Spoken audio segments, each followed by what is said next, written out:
Hello, Bio223. My name is Rhonda Kitchens. I am your librarian. I'm going to go over the assignment that you have for this quarter.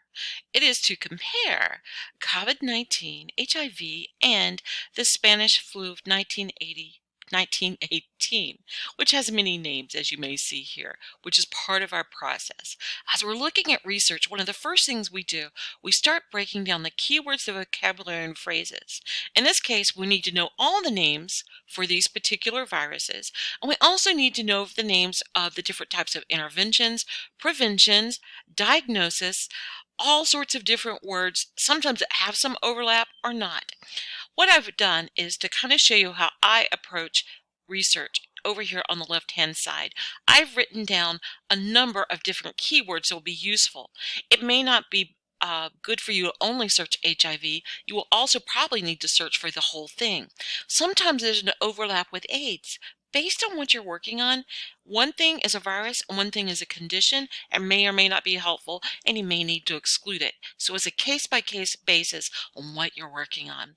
This is some words that have to do with the fact that some of these diseases hop from the animal species to us, and sometimes perhaps back. But these are the sort of terms you might search to try to look into that if you're trying to compare that between the three viruses. Also issues of prevention, treatment, and there's different ways to say treatment: pharmaceutical interventions, non-pharmaceutical. That also sometimes has to do with human behavior, and sometimes I believe it's called built environment. You'll encounter all sorts of different words here that sort of sometimes mean something of the same thing, but kind of give you a different lens to look at your three viruses.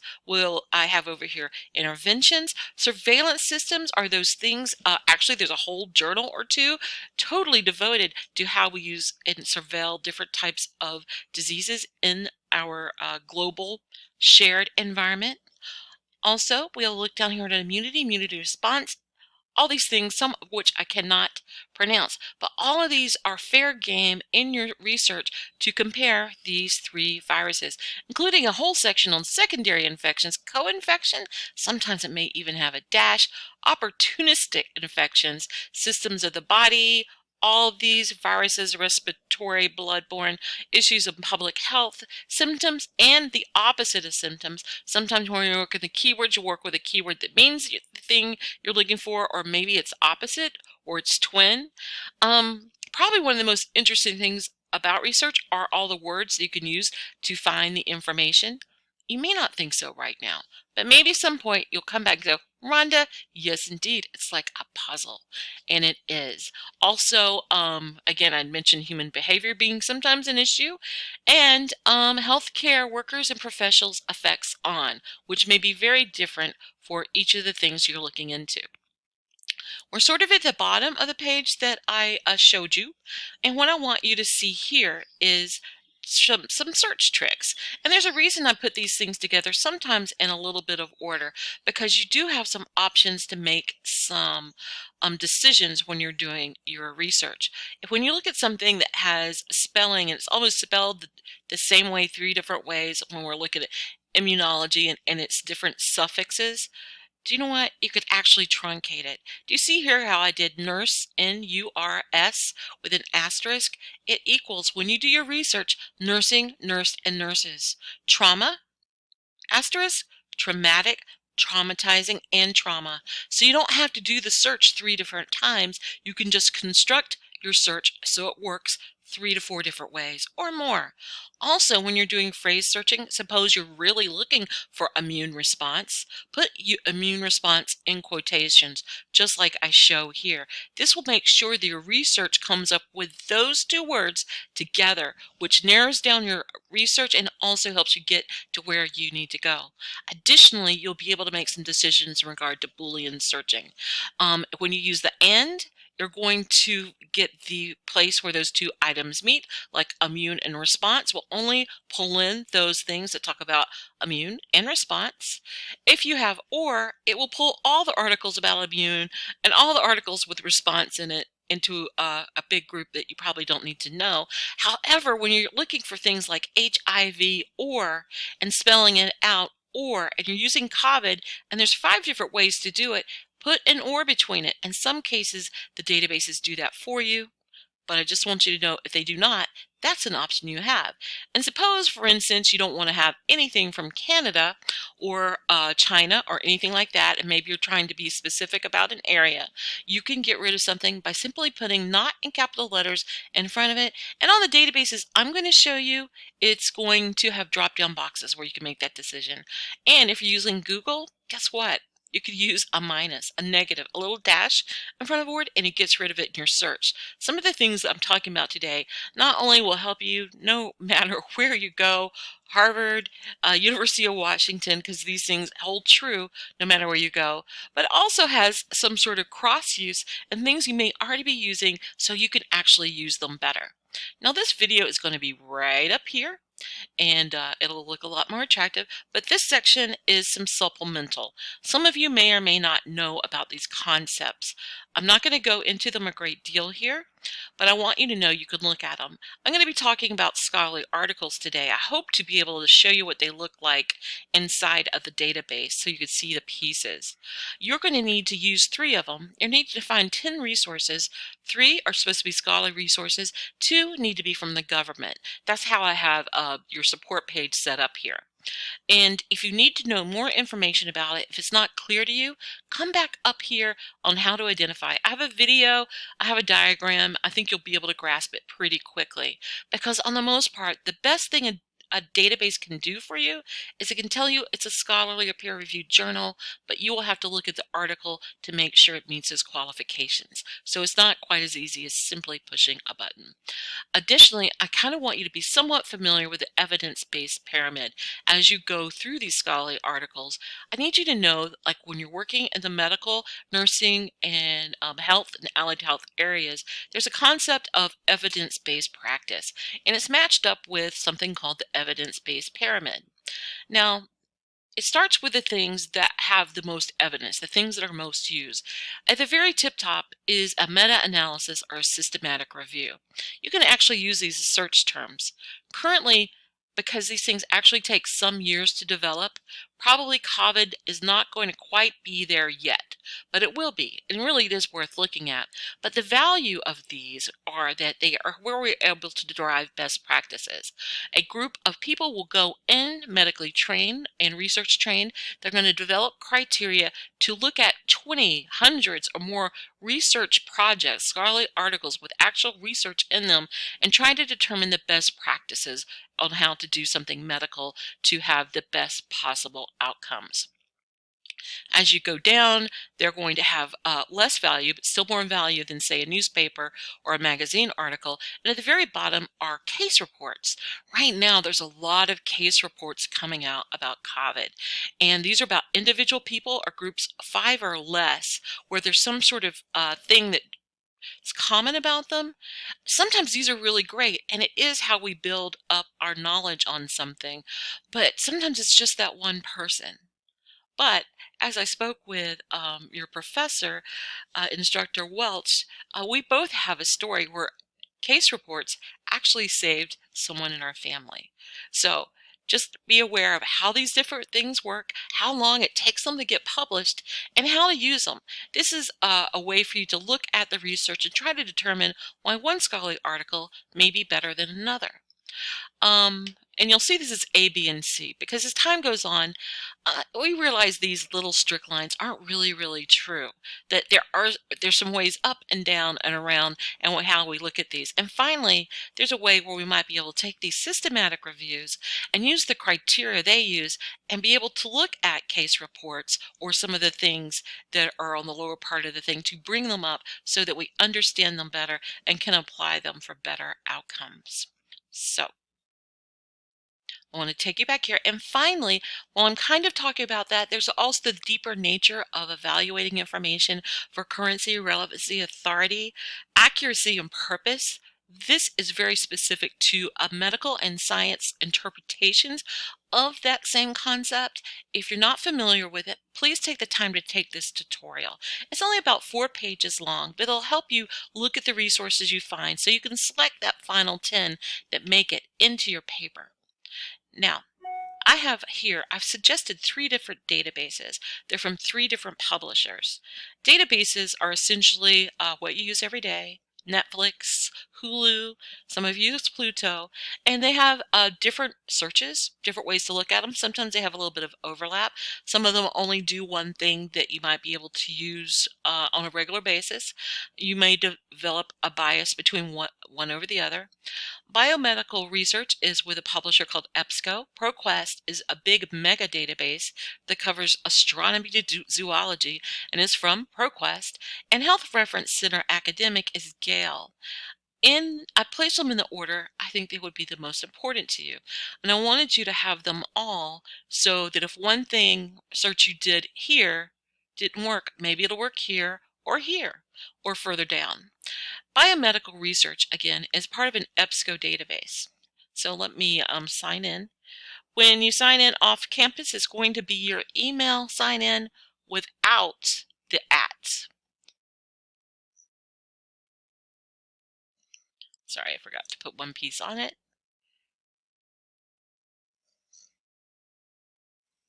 Here you could actually put the whole trifecta of COVID, spelling it correctly. It'll start typing some things for you, HIV, and Spanish flu epidemic of 1918. Sorry, there's one in 2009 as well. Or you could put H1N1 if you'd like to do so, and try to see if somebody's already written about all of these things. In this case, the answer is no. But you know what?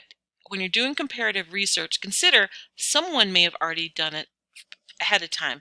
COVID being so new, it may not show up immediately, but I want you to know that is an option. When you're comparing things, go ahead and try to see if there's something in there together. So let's go with simply HIV. I'm just going to put in treatment. But as soon as I started typing in treatment, do you see what it did? It started giving me options. I'm going to select for this one. You can also build your own group by using the OR. You can add different fields or type it just like this: treatment or intervention or therapy, HIV. And you can also do OR here. And this is the slightly problematic one, but you may or may not be able to use that one. But I would go with this one. And again, you can also do this yourself. And I'm going to go to search. I can make some different choices on this page, but sometimes I like to go wide out and see what's available to me. One of the first things I'm going to do is come over here and select for full text, because what you see you really want to get a hold of. And again, I'll say this several times, if you can't find the full text, please reach out to me and I will hunt it down for you. Also, you can select for scholarly and peer-reviewed, and notice it says journals, not articles. You're still going to have to look at it and assess it. You can also change the date. In general, when we're working with medical things, we're 3 to 5 years back. However, you're working on things that have been discussed and written about for, well, over a century. So, dates may not be quite as important on some of these objects. Just make sure it meets the needs of your study. Now, we're going to go up here to look at this. This has 11 pages. It has multiple authors. It uses words that are professional language, not everyday type of language. It has a PDF image, and it is an academic journal. It is totally possible this is a scholarly article. For this particular thing you're working on, you're going to need 3. So let me go in and look at the PDF. The PDF is going to show me what the article actually looks like. You're going to see that it's going to have different types of headings. And it's going to show me the authors, and it's going to tell me who the authors are affiliated with. This is a major part of identifying whether or not it's a scholarly article or not. It's going to show me how to reach them. A scholarly article in its most poetic form is going to be wildly transparent. You could actually call the person who wrote it and ask them questions about the study, or write them. Everything is available right there, including their math, what they read, what happened, everything. It's something that you could repeat should you need to do so, or looking at it, you should be able to balance or base your own research on these particular things the people have done in this piece of research. The introduction is usually what they've read, so you'll see different things. If they say something happened or they've derived some idea, they tell you who it's attributed to. As we go down further, we'll see they mention the method, subjects, and measures. These are really important. This is where your critical thinking skills can totally come up and ask questions. Why did they use this design and not another? Why is it qualitative and not quantitative? Why did they use these people and not those people? Why did they use this age range? Why did they use human subjects over animal subjects? All these things are up to question as you go through this and see how they set up their study, who they use, what they did, how they did it, and then they will start showing you the math, the results. If you want to check their different types of things they use to measure, you usually have all the information you need to do so. You also sometimes have some really great diagrams, especially if you're doing a poster topic, to be able to work off of. So let's go down and we'll see at the end, usually there's discussions, sometimes limitations, it didn't go well, and they let you know about it, and a conclusion. If reading scholarly articles is new to you, sometimes the best thing to do is read it backwards. Start with a conclusion. So after that, you'll see a list of references. So absolutely, this is a scholarly article. If you use this, it would be one of the three you needed for your piece, and you'd be able to move on to next. But while we're here, I'm going to go over here to the side. I want to make sure you know you can drop this in Google Drive. You can print it, you can save it, you can email it to yourself. If you're working, say, on your phone, this is really helpful. And it's going to give you a citation. Your professor says you can use ALA or MLA, and make sure you use one or the other. This is APA, and MLA is down further. The rule here is to copy and correct. If you have some issues with these, you can always ask the Writing Center. It's on the first page of the website, and they can help you out with those issues.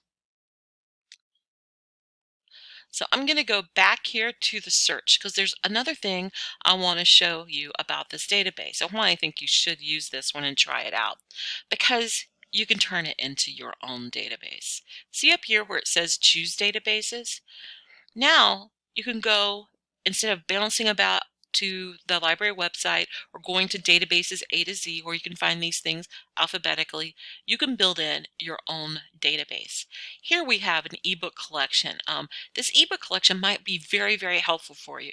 These are not scholarly articles, by the way, but you need 10 resources, and these may be very good. They may not be the best for COVID, but for HIV and for the Spanish flu of 1918, they're going to be brilliant. So you might want to use those in your search. Also, we have other health databases.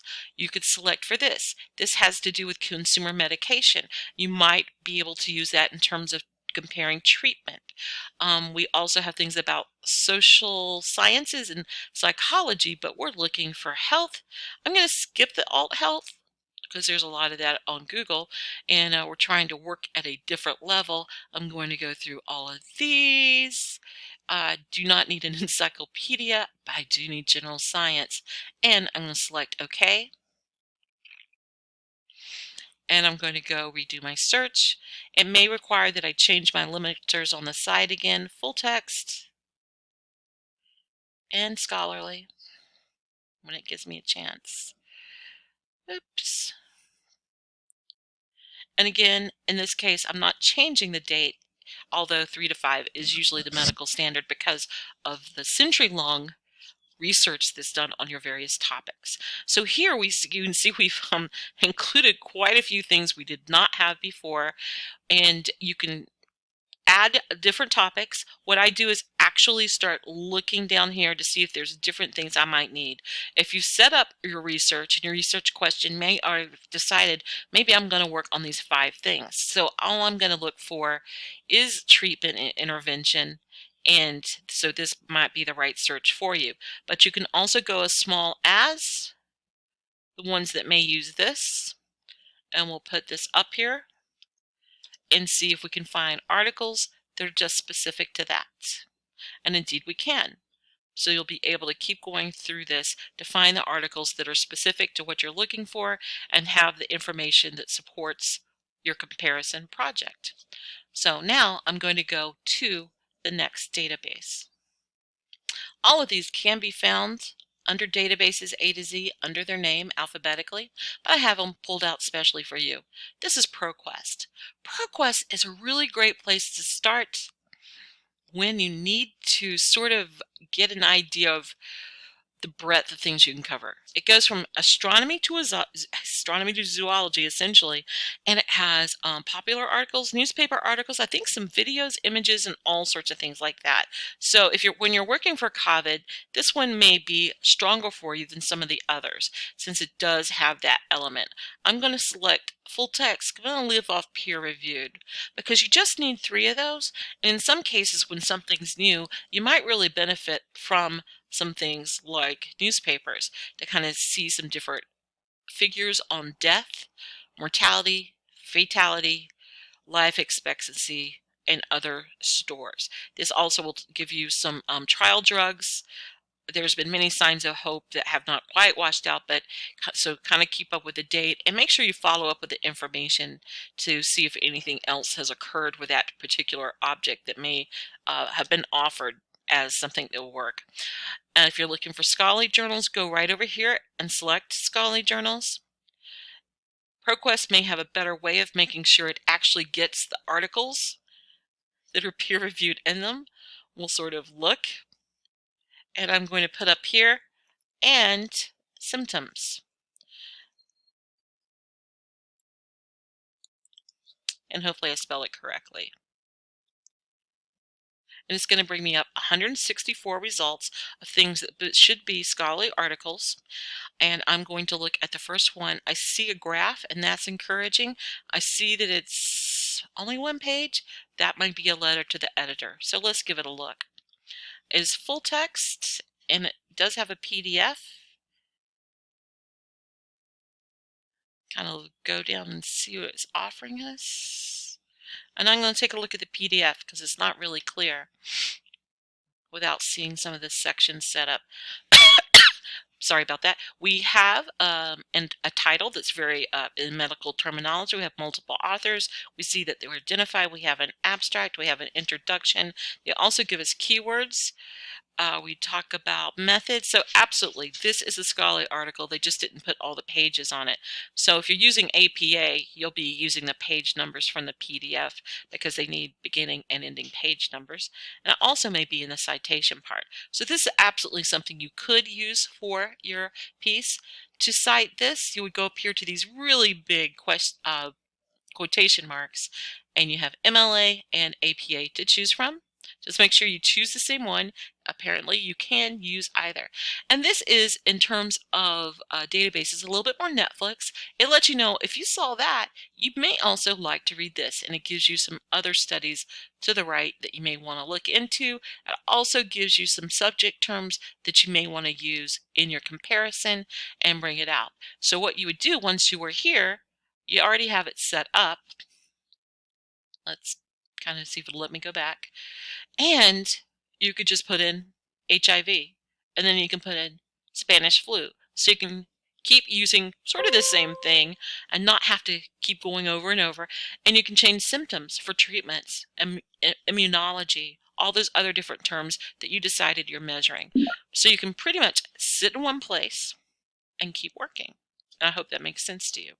And if you happen to find something, you didn't select full text, or there's something out there, again, I will find it for you. I'm going to go back now to your class page and show you Health Reference Center Academic. Health Center Academic is a Gale product. It's I don't think it's quite as strong as the others, but it offers you different research publications to look at and also a different search. So let's look at that. We're going to get documents full text. If you still need peer-reviewed or scholarly journals, select there.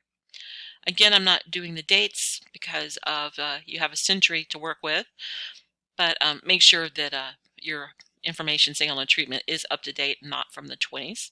So correlation between hearty fat and this the COVID, that might be very interesting. We see that it was April 29th, very new, lots of words, 2600. Does it give us page numbers? This is highly likely a scholarly article. Let's give it a look.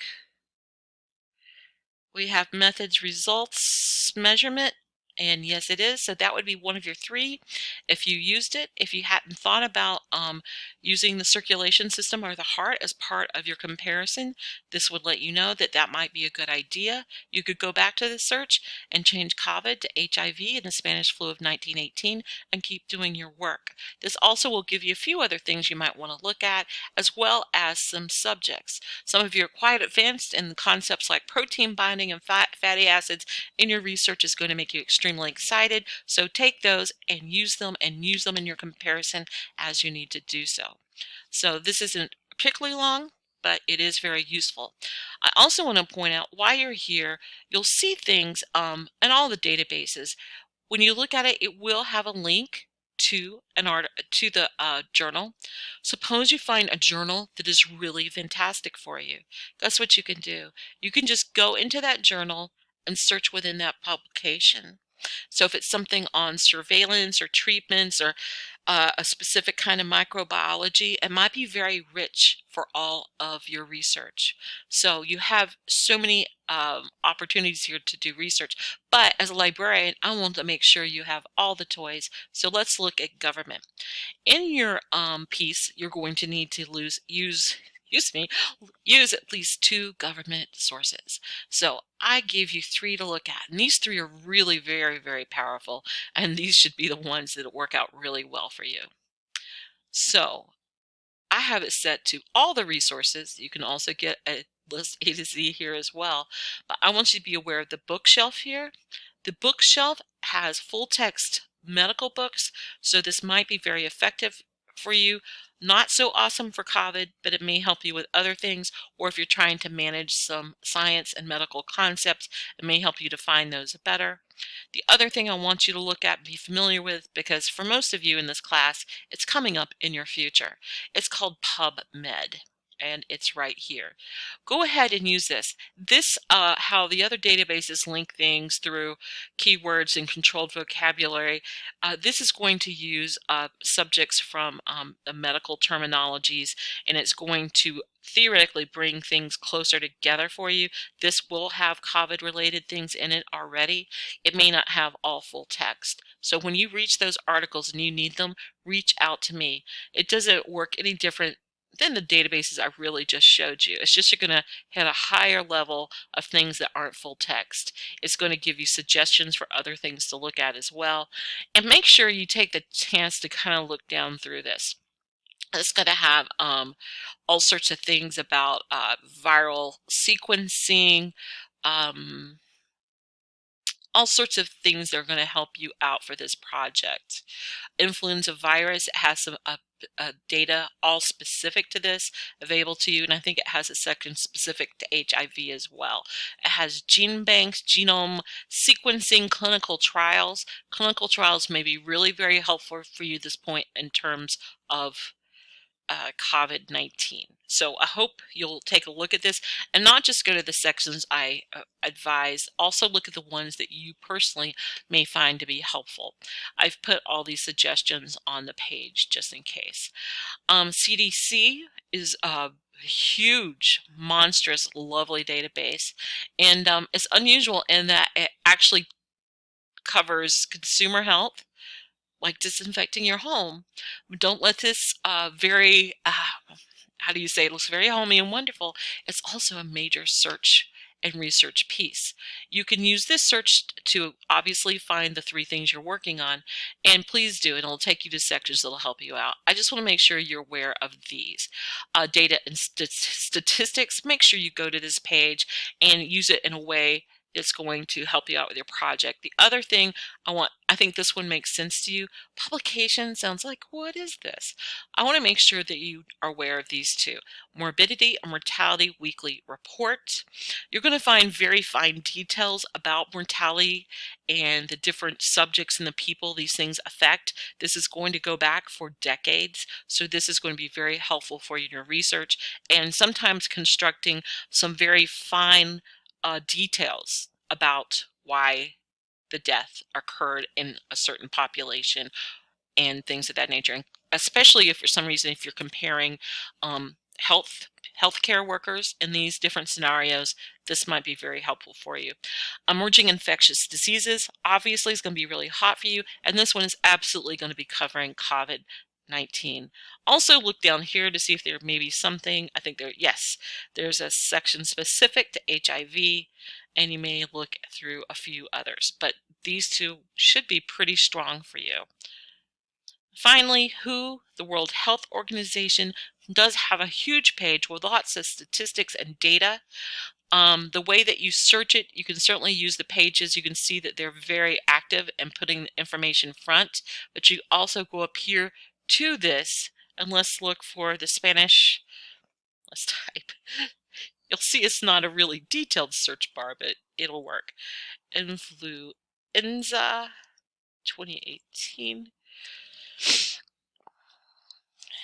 And it's going to give you all sorts of results.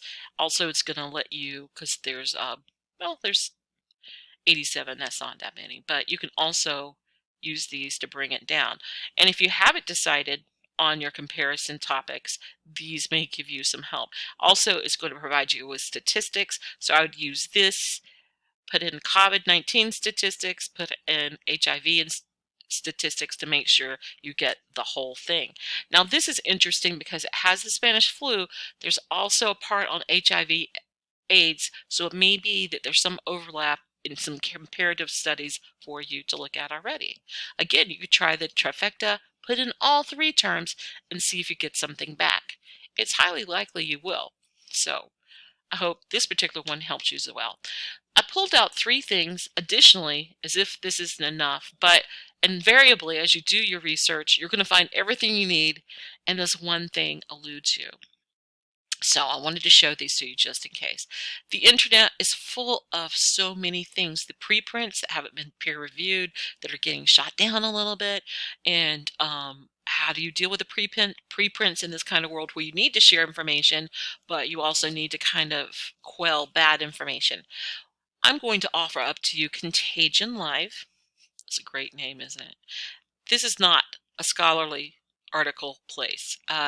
It's driven by people in the industry, the medical industry, and it's news. A lot of the things may be really fast, maybe disprove the next day, but if you're looking for very hot information very rapidly, this is the place that you can come. You can also come over here and do a search. Again, try that trifecta, put all three in to see if you get anything. Failing that, then go COVID-19 treatment, HIV treatment, and such forth. Probably this is going to be a pretty good hotspot for up-to-date information on COVID-19. And that's how I would use this particular one. But while you're there, if you're missing something, you never know what you may find. Secondarily, I want to make sure if you are using Google to do your work, which is not bad, by the way, inherently, just make sure you evaluate it. This is a great form to do it. I was talking about Boolean searching, how you use and, or, and when you're doing your searches, we're doing it very basically, COVID-19 treatment, same concepts, and you can fill in these lines, but one of the best things this thing does is it can narrow it down. Suppose you didn't find anything on the .gov site and you need that, two of the different ones for your 10. Try this. Also, if you use .edu, you're going to find there's a lot of medical universities are already working on these issues and may also have compared some of these ideas, and you may not find it on that kind of the trite level of Google search, but here when you tell it specifically to look for an edu that has this, things may go much better for you. And also .org, there's a lot of organizations that are working on these issues as well. So instead of just Googling, come in here and kind of soup up your Google search and try to find more reputable places to do your work. And finally, and this only works if you use this link, I've set this link up for your, so you can find full text in the library. And you're like, Rhonda, you have 100 databases. You just showed us how to use them. Well, you know what? Sometimes other searches have algorithms that do a better job. And I set this one up. I'll see if I can bring it up for you. You see the institution code? That's us. So when you do this search, I'm going to do the easy one first, because it brings it right up. When you do this search and you put in your search terms, when we have it available to you, and 85% of the times this will resolve, you just click on this and go into our databases and locate the article. And this will, if for some reason you haven't found your scholarly articles, the 3 that you need, this is going to help you isolate those. But guess what? It does something even better. It lets you know how frequently it was cited. Sometimes for an older article, if you're trying to figure out why one thing is better than another, what has a better reputation, this is a great way to go. This has been cited 129 times. This also means these items that were cited are newer, more up to date, and may be on a similar topic. If you look to the right, you'll see these places. Right now we don't see any Big Ben, but usually these places resolve and you get a free PDF as well. If you can't find full text, come here, put in the title, and you might be able to find your full text in one of these places. Sometimes researchers put their PDFs and work so people can find them around the paywall so that people will cite them. If you click the title, it's going to ask you for money. If you click this, it should be free. And you can keep looking. Like you can see this 2006 article has been cited 2,557 times. So this is probably a stronger article than, say, one published in the same time range, just to let you know. So it's kind of gives you an idea of what people are using and what may be reputable in a way you don't know yet as someone not experienced in the field. So I'm going to go back to our class page, and I think we see all the tricks. This is where you can reach me. You can reach out to me for a Zoom appointment. I will do a video for you if something doesn't make sense. If you're struggling with finding a piece of your puzzle that you're putting together, reach out to me. Even if you just need someone to talk to, if you get frustrated, let's break it down. Let's work on this. It'll be very exciting for both of us, trust me. And finally, if you have time, please fill out the survey. Let me know if anything I did helped. But if you need to reach out for help, like in the real time, I'd be glad to talk to you pretty immediately. So I hope you find this helpful and you have the best possible time working on this. It's really exciting. Have a great day.